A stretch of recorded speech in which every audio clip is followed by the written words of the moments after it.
Pour que la parole de Dieu nous soit utile, comment devons-nous la recevoir? Nous devons la recevoir comme la vérité envoyée d'en haut.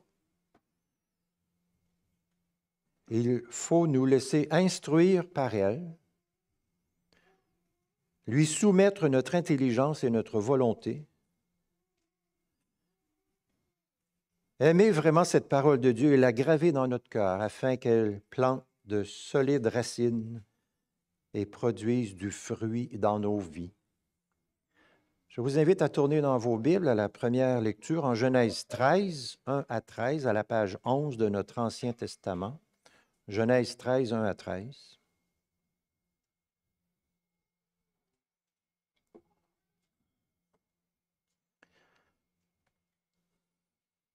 Avant d'écouter cette lecture, nous allons prier.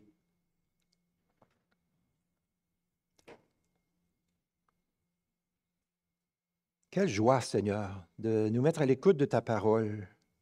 Quelle grâce tu nous fais, Seigneur, en t'adressant à nous de diverses manières pour nous sauver, pour nous sanctifier. Nous désirons méditer ta parole ce matin ensemble avec des cœurs bien disposés. Que ta parole ce matin nourrisse nos âmes, qu'elle soit savoureuse, qu'elle soit pertinente et appropriée pour nos besoins, chacun d'entre nous. Donne-nous la grâce, Seigneur, de voir les choses comme toi tu les vois. Donne-nous des cœurs qui ressemblent aux tiens. Mets tes pensées dans nos pensées, nous t'en prions. Ainsi, nous pourrons te servir joyeusement, avec persévérance et dans ta paix. Par Jésus-Christ, nous le demandons ensemble. Amen. Écoutons donc cette première lecture en Genèse 13, 1 à 13. Abraham remonta d'Égypte vers le Négueb, lui, sa femme et tout ce qui lui appartenait. Lot l'accompagnait.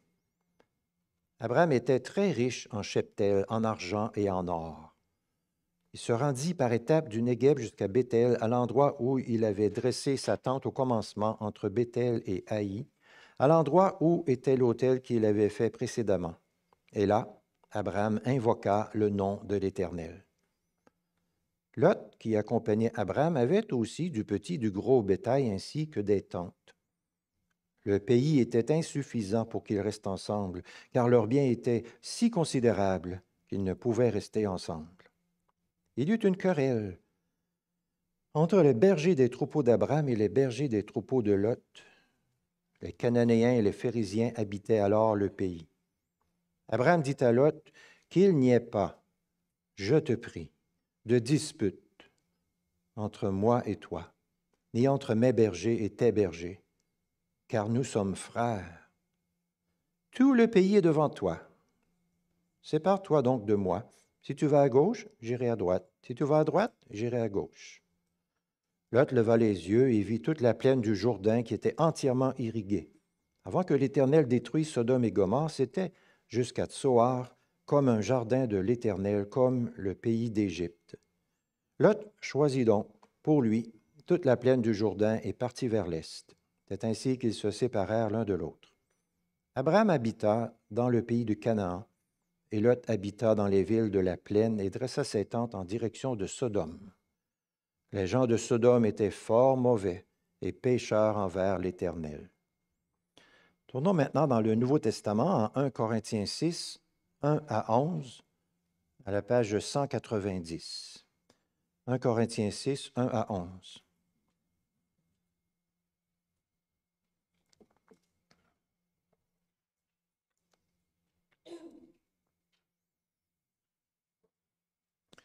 Nous lisons en 1 Corinthiens 6, 1 à 11.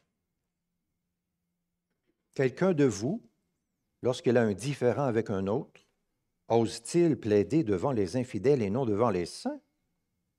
Ne savez-vous pas que les saints jugeront le monde? Et si c'est par vous que le monde est jugé, seriez-vous indigne de juger les affaires de moindre importance?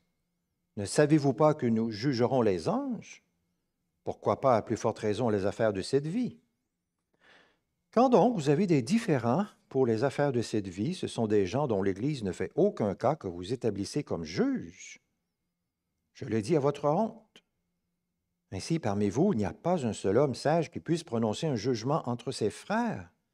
Mais un frère plaide contre un frère, et cela devant les non-croyants. Pour vous, c'est déjà une défaite que d'avoir des procès entre vous. Pourquoi ne souffrez-vous pas plutôt quelque injustice? Pourquoi ne vous laissez-vous pas plutôt dépouiller? Mais c'est vous qui pratiquez l'injustice et qui dépouillez les autres, et ce sont vos frères. Savez-vous pas que les injustes n'hériteront pas le royaume de Dieu? Ne vous y trompez pas. Ni les débauchés, ni les idolâtres, ni les adultères, ni les dépravés, ni les homosexuels, ni les voleurs, ni les cupides, ni les ivrognes, ni les insulteurs, ni les accapareurs n'hériteront le royaume de Dieu. Et c'est là ce que vous étiez, quelques-uns d'entre vous, mais vous avez été lavés, mais vous avez été sanctifiés, mais vous avez été justifiés au nom du Seigneur Jésus-Christ et par l'Esprit de notre Dieu. Amen. Il y a 7 points d'interrogation et 4 points d'exclamation dans cette lecture que nous venons de faire en 1 Corinthiens 6, dans les 9 premiers versets. Si vous recevez une lettre, une courte lettre ou un courriel, et en quelques phrases, il y a 7 points d'interrogation et 4 points d'exclamation, vous allez peut-être vous demander, mais qu'est-ce qui arrive? Qu'est-ce qui se passe? Est-ce qu'il est fâché ou quoi? Eh bien, oui, l'apôtre Paul est fâché. L'apôtre Paul est très fâché parce qu'il y a dans l'Église de Corinthe des différends qui ne sont pas réglés selon la parole de Dieu. Le mot « différent » intervient au verset 1 et au verset 4 de notre texte.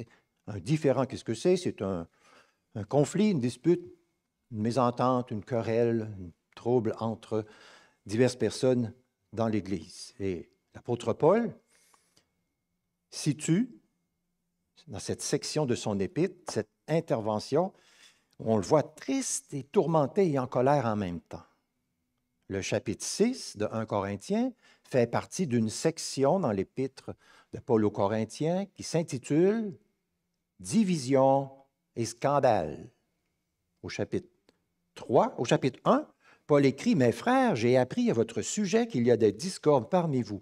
Je vous exhorte par le nom de notre Seigneur Jésus-Christ qu'il n'y ait pas de division parmi vous. » Au chapitre 5, il écrit « Vous êtes enflés d'orgueil. » Et au chapitre 6, il explose. Il est fâché, c'est pourquoi que les points d'interrogation et d'exclamation surviennent et surgissent de partout dans ce texte. Je lis le verset 1. Quelqu'un de vous, lorsqu'il a un différend avec un autre, ose-t-il plaider devant les infidèles et non devant les saints? Ose-t-il? C'est un mot très fort qui veut dire a-t-il l'audace? C'est un mot très fort qu'il utilise. L'audace de quoi? Eh bien, l'apôtre Paul parle qu'il y avait dans l'Église, supposons, 2 chrétiens, 2 frères dans la foi, qui sont là, qui ont un conflit, un différend. Et il dit qu'ils ont recours aux infidèles et non aux saints. Les infidèles ici, ça veut dire les non-croyants.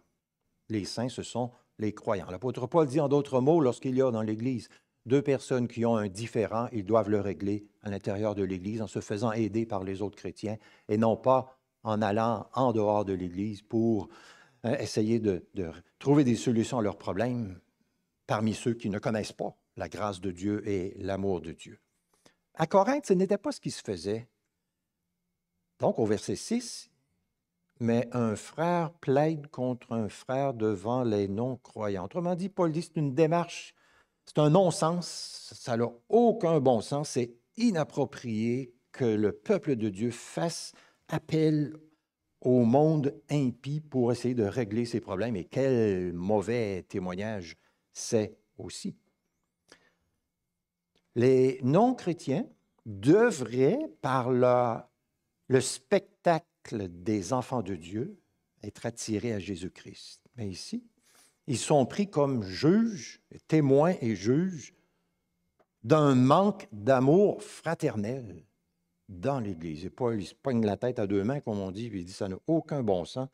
C'est une honte, dit-il au verset 5.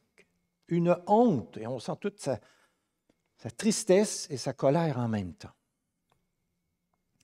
Ce matin, j'aimerais attirer notre attention, plus particulièrement sur le verset 7 que je relis maintenant. Pour vous, c'est déjà une défaite que d'avoir des procès entre vous. Pourquoi ne souffrez-vous pas plutôt quelque injustice? Pourquoi ne vous laissez-vous pas plutôt dépouiller? Vous savez comme moi que des pourquoi, on en a beaucoup, nous, qu'on adresse à Dieu. Pourquoi si? Pourquoi ça? On en a des pourquoi, des pochetés de pourquoi. Eh bien, voici 2 pourquoi que Dieu lui-même nous adresse par l'intermédiaire de son serviteur, l'apôtre Paul. Pourquoi ne souffrez-vous pas plutôt quelque injustice? Pourquoi ne vous laissez-vous pas plutôt dépouiller? Regardons quelques éléments de ce verset 7. Premièrement, notez dans le verset 7, le mot « défaite ». Pour vous, c'est déjà une défaite que d'avoir des procès entre vous. On pourrait traduire un échec. Les conflits entre chrétiens qui persistent et qui ne se règlent pas selon la parole de Dieu sont une défaite. Ils montrent des chrétiens qui finalement se sont laissés embarquer dans une escalade d'engrenage de refus d'amour fraternel. Et c'est une défaite, c'est un échec parce qu'ils ont manqué une occasion en or d'exercer l'amour qui dure, l'amour qui supporte tout, comme dit 1 Corinthiens 13, 7. Ils ont été défaits, ils ont échoué, dit l'apôtre Paul. Toute l'Église est abîmée. Le climat de l'Église dans cette situation que Paul évoque fait en sorte que le moral des troupes est à son plus bas parce qu'il y a chicanerie, conflits, guéguerres entre les uns et les autres. Et Paul essaye de faire comprendre aux Corinthiens que c'est dévastateur pour l'Église, pour le bien de l'Église, pour ce que l'Église doit incarner en quelque sorte. La victoire se situe dans la pratique de l'amour qui supporte tout, qui triomphe de tout, comme le Seigneur Jésus nous l'a enseigné.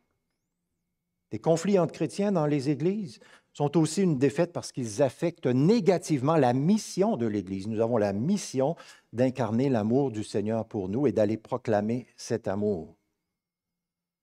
L'Église est perdante devant le tribunal de l'opinion publique. Elle fait une très mauvaise publicité pour le Christ Jésus et pour l'Église et l'Évangile lorsqu'il y a une absence d'amour qui supporte tous les obstacles. Ça endurcit encore plus les incroyants. On ne voudrait pas ça, on ne voudrait pas donner au diable l'occasion de se réjouir, mais lorsque nous entretenons et vivons des situations conflictuelles où nous ne réglons pas les choses selon la parole de Dieu, nous laissons le diable triompher en quelque part dans ça.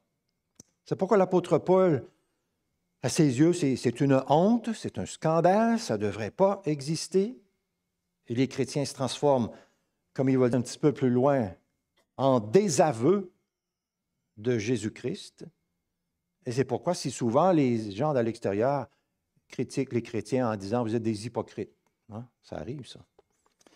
Par le témoignage de notre vie, les gens devraient voir clairement en nous l'espérance d'une vie qui met le focus sur des choses beaucoup plus importantes que gagner notre point, qu'avoir raison, que de vouloir toujours avoir le dernier mot. Qu'est-ce qui est le plus important? Qu'est-ce qui est le plus important que tout? Ce qui est plus important que tout, c'est l'Évangile, c'est le Seigneur Jésus-Christ. Sans lui, nous sommes perdus pour toujours, nous sommes condamnés à l'éternité malheureuse. Mais grâce à lui, nous ne sommes plus sous la colère de Dieu. Grâce à lui, la condamnation, elle est enlevée. Ce qui est plus important que tout, c'est Jésus-Christ et c'est l'Évangile. Si nous manquons d'amour les uns pour les autres, si nous avons un mauvais témoignage parce que nous ne sommes pas en mesure de nous entendre, si nous nous querellons, nous donnons une image très négative aux gens de l'Évangile et de la famille de Dieu. Et nous nuisons à des personnes qui voudraient tellement s'approcher de Jésus-Christ, mais c'est comme si on les repousse par notre attitude. En 1 Corinthiens 3, l'apôtre Paul écrit « Puisqu'il y a parmi vous de la discorde, n'êtes-vous pas charnels et ne marchez-vous pas d'une manière toute humaine Ça marche comment des humains qui vivent dans l'humanité déchue, qui ne sont pas chrétiens? Ça marche comment? Ça se chicane, ça a des conflits qui ne se règlent jamais, ça se fait des procès, ça se poursuit en justice, ça commère les uns contre les autres et ça reste là. Souvent, pas toujours, mais souvent, c'est le cas. Et Paul, il dit, puisqu'il y a parmi vous la discorde, n'êtes-vous pas charnel et ne marchez-vous pas d'une manière toute humaine? Nous vivons à une époque où les poursuites judiciaires sont tellement nombreuses et répandues qu'on peut avoir un canal de télévision où on en regarde 24 heures par jour, 365 jours par année. Peut-être il n'y a jamais eu, peut-être dans l'histoire, cet esprit de revendication, de poursuite les uns contre les autres. Peut-être il n'y en a jamais eu autant. L'apôtre Paul veut nous faire comprendre qu'une telle démarche ne doit jamais effleurer l'esprit des chrétiens. Jamais. Mais c'est l'amour qui doit triompher. Une défaite. Je veux que vous vous souveniez de ce mot-là. Une défaite. Ou si vous préférez, un échec. La victoire, ce serait quoi? J'avance à mon deuxième point. Pourquoi ne souffrez-vous pas plutôt quelque injustice, dit l'apôtre Paul. Ouch! Ça fait mal. C'est une question qui nous est douloureuse. Pourquoi ne souffrez-vous pas plutôt quelque injustice? S'il y a quelque chose contre laquelle notre nature ne veut pas aller dans ce sens-là, c'est qu'une injustice soit faite contre nous et qu'on la supporte. Cette question de Paul ne nous plaît pas. C'est une question que personne ne veut entendre.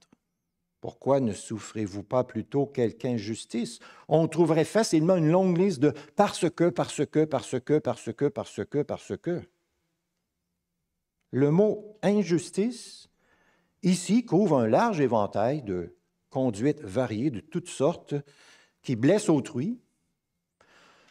Par exemple, ça peut être tout simplement qu'une personne qui vous est proche parle de vous d'une manière inexacte à une autre personne, on vous le rapporte, c'est une sorte d'injustice, mais je suis sûr que vous pouvez penser vous-même dans votre propre vie à des situations où il y a eu des injustices qui ont été faites contre vous. Vous aviez, par exemple, une super bonne intention de faire une chose qui plaît à Dieu, mais quelqu'un a mal interprété votre intention et là, ça devient tout croche et on vous critique, etc., etc. Donc, il y a toutes sortes d'exemples dans nos propres vies où il y a des injustices qui sont faites contre nous. Face à une injustice contre nous, nous sommes très sensibles à la notion de justice et c'est compréhensible et c'est correct parce que Dieu est un Dieu juste, un Dieu qui aime la justice, un Dieu dont le règne est basé sur la justice. Notre Sauveur a dit « Heureux ceux qui ont faim et soif de justice, car ils seront rassasiés. » Mais la réalité, c'est que nous vivons dans un monde détraqué, brisé, déchu, plein d'injustices. L'apôtre Pierre écrit, « Nous attendons selon sa promesse de nouveaux cieux et une nouvelle terre où la justice habitera. » Nous attendons, nous ne sommes pas encore sur une terre où habite la justice. D'où la phrase qu'on entend quasiment chaque semaine, les gens disent, il n'y a pas de justice. Ça veut dire un peu la même chose qu'ici. Nous ne sommes pas rendus sur la terre où la justice habitera, donc les injustices abondent ici, maintenant. Nous ne devons pas en commettre, mais nous en commettons. Les autres ne devraient pas commettre des injustices contre nous, mais ils en commettent contre nous. L'injustice est une souffrance. Ça fait mal. Souvent, ça fait très mal. Mais si un frère dans la foi commet une injustice contre nous, dit Paul, le texte qui est devant nous ce matin, il nous exhorte à endurer patiemment l'injustice, à pratiquer cet amour qui supporte tout, dont il parle en 1 Corinthiens 13, 7. La meilleure prévention des querelles dans une famille, dans une église ou dans un groupe, c'est la disposition à supporter des injustices. C'était par exemple l'esprit manifesté par Abraham quand il a donné la meilleure part du pays à son neveu Lot dans cette première lecture que nous avons faite. C'était l'esprit de Joseph lorsqu'il a accueilli et embrassé ses frères qui lui avaient fait tant de mal. Il l'avait rejeté, donc il leur a pardonné. C'était l'esprit que David a manifesté lorsqu'il a épargné la vie du roi Saül à plusieurs reprises, alors que Saül avait été si méchant contre lui. C'était l'esprit d'Élisée lorsqu'il a nourri des gens de l'armée ennemie. C'était l'esprit qu'Étienne a manifesté lorsqu'il a pardonné à ceux qui le lapidaient et qui a prié pour eux. C'était l'esprit de l'apôtre Paul, il écrit 1 Corinthiens 4, 12. Nous bénissons alors que nous sommes insultés. Persécutés, nous supportons. C'était l'esprit du Seigneur Jésus-Christ, notre grand sauveur, qui nous a tellement aimés alors qu'on lui crachait dessus, qu'on le frappait. Il n'a pas ouvert la bouche. C'est aussi l'esprit qui doit nous animer. Nous, chaque chrétien. On pourrait se demander quelle est la dernière fois que nous avons supporté une injustice. Est-ce que nous désirons le faire souvent pour justement ne pas que l'Église soit défaite, mais qu'elle soit victorieuse? Quand nous supportons les injustices, nous entrons en quelque sorte dans la vraie signification de la croix de Jésus-Christ. Peut-être on pourrait dire, ce n'est pas réaliste, ce n'est pas faisable, ce n'est pas possible, mais détrompons-nous. Le Seigneur nous appelle à avancer dans cette direction. Paul l'écrit en Éphésiens 1, « Que Dieu illumine les yeux de vos cœurs afin qu'ils sachent quelle est la grandeur surabondante de sa puissance envers nous qui croyons, selon l'action souveraine de sa force. » Où trouvons la force de pratiquer 1 Corinthiens 6, 7, c'est par la force souveraine de Dieu, la grandeur surabondante de sa force. C'est là que nous allons trouver la force par l'action souveraine de Dieu en nous, par son esprit, de passer de « je ne veux pas » à « je veux », de « je ne peux pas » à « je peux », car Dieu donne le vouloir et le faire, et c'est une bonne nouvelle pour nous. Par l'œuvre puissante et efficace de l'Esprit Saint, nous sommes rendus capables de marcher sur le chemin de vie que le Seigneur nous désigne.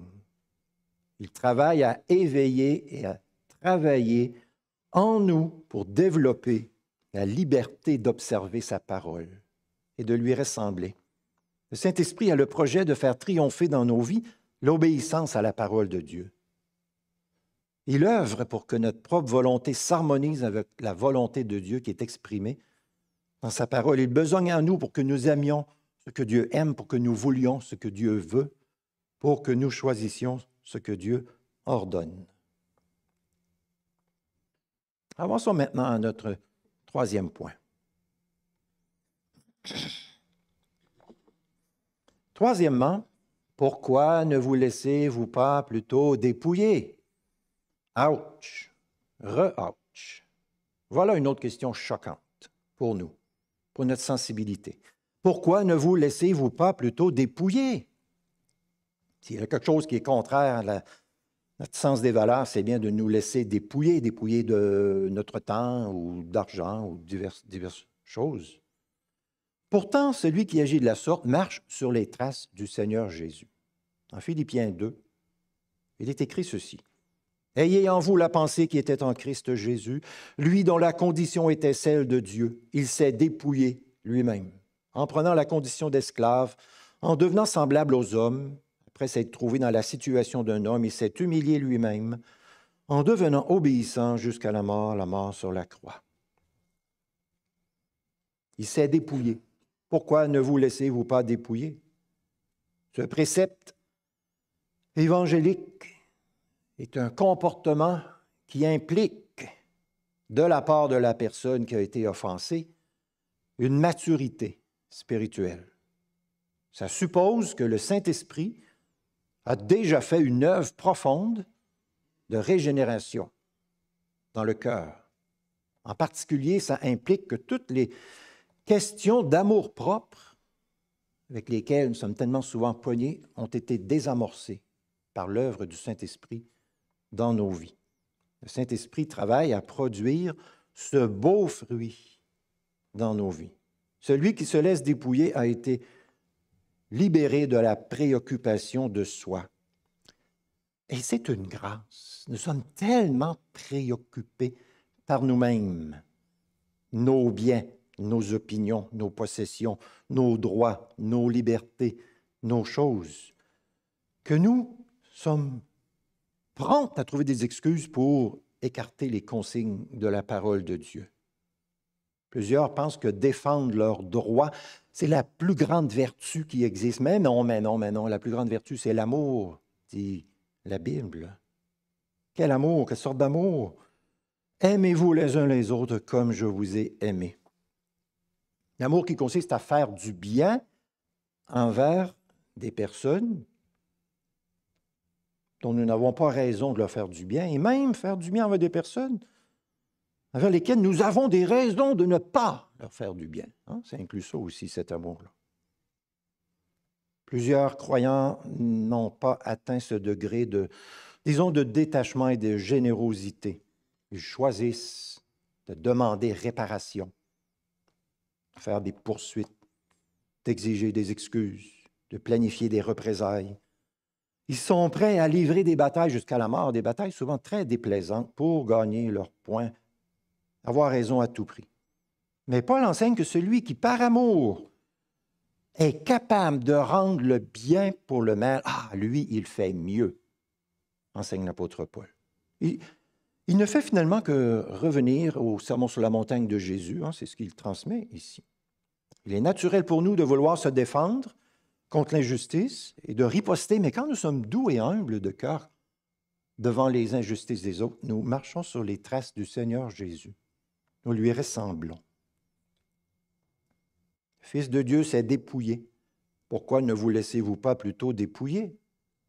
Nous ne devons pas oublier que dans notre expérience, nous-mêmes avec Dieu, nous avons connu Dieu, disons de cette manière-là, c'est-à-dire que nous étions profondément injustes et Dieu nous a manifesté son amour hyper généreux. Nous étions haïssables, détestables et Dieu nous a montré son amour. Nous ne méritions pas qu'il nous accueille les bras ouverts et voilà, c'est ce qu'il a fait. Il a été miséricordieux et Jésus dit en Luc 6, « Soyez miséricordieux comme votre Père céleste est miséricordieux. » Comportons-nous envers les autres, envers nos frères dans l'Église, puisqu'il est d'abord et avant tout ici question dans le contexte des frères, des sœurs dans l'Église. Comportons-nous donc envers eux comme Dieu se comporte envers nous. Dieu veut que ses enfants lui ressemblent. Si je suis incapable de supporter une injustice, peut-être je connais peu de choses de la grâce de Dieu, de la miséricorde de Dieu, de son amour pour moi. Si vous pensez que vous avez été victime d'une injustice et qu'il n'y a personne d'autre qui n'a jamais été victime d'une telle injustice, rappelez-vous du Seigneur Jésus. Vous a-t-on craché dessus? Vous a-t-on fouetté? Vous a-t-on crucifié? Non, bien sûr, le Seigneur Jésus a subi tout ça par amour pour nous. Jésus a été traité de cette manière, il n'a pas ouvert la bouche. Ayez en vous la pensée qui était en Christ Jésus. Il s'est dépouillé lui-même. Dit l'apôtre Paul, Seigneur, donne-nous la même disposition d'esprit qui était dans le Seigneur Jésus. Bien-aimés, apprenons à supporter des injustices avec amour, patience et douceur. L'apôtre Paul écrit en 1 Corinthiens 9, 12, « Nous supportons tout afin de ne pas créer d'obstacles à l'évangile de Dieu. » Nous supportons tout. Souvent, nous nous irritons bien trop vite, bien trop facilement. Nous nous estimons lésés parce que nous nous estimons beaucoup trop. Nous nous accordons beaucoup d'importance et nous aimerions que les autres nous accordent autant d'importance à nous que nous nous accordons à nous-mêmes. Notre tendance est d'avoir une préoccupation excessive sur nous-mêmes, le regard souvent tourné sur notre nombril.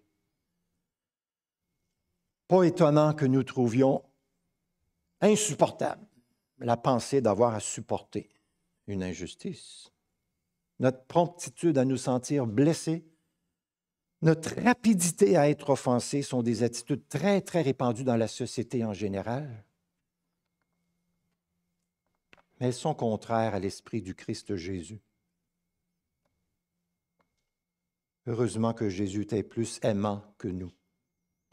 La prière « Que ton règne vienne » nécessite le corollaire « Que mon règne disparaisse ».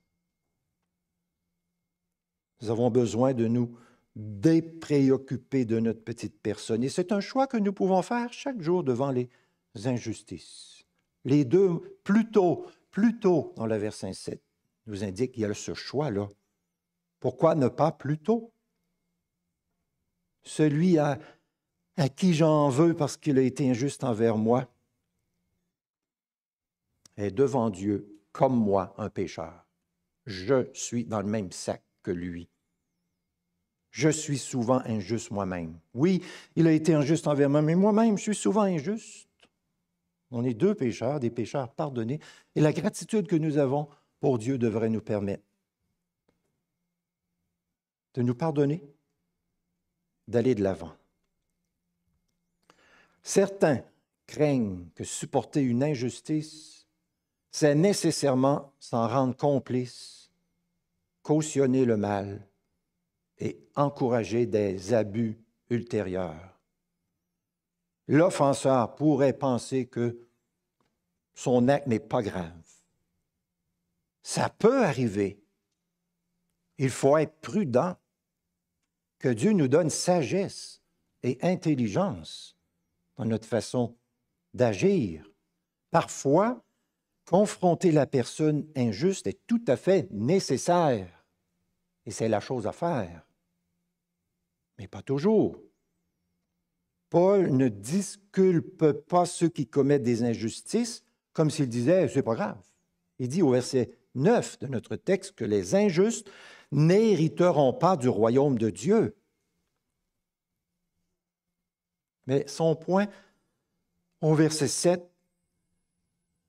c'est celui d'un chrétien qui a été lésé par un frère dans la foi. S'il veut réagir en disciple, Dieu l'appelle à manifester sa liberté par une qualité de réaction qui portera le bien à triompher du mal. Adopter une telle posture, bien sûr, c'est prendre le risque de se faire traiter de paillasson,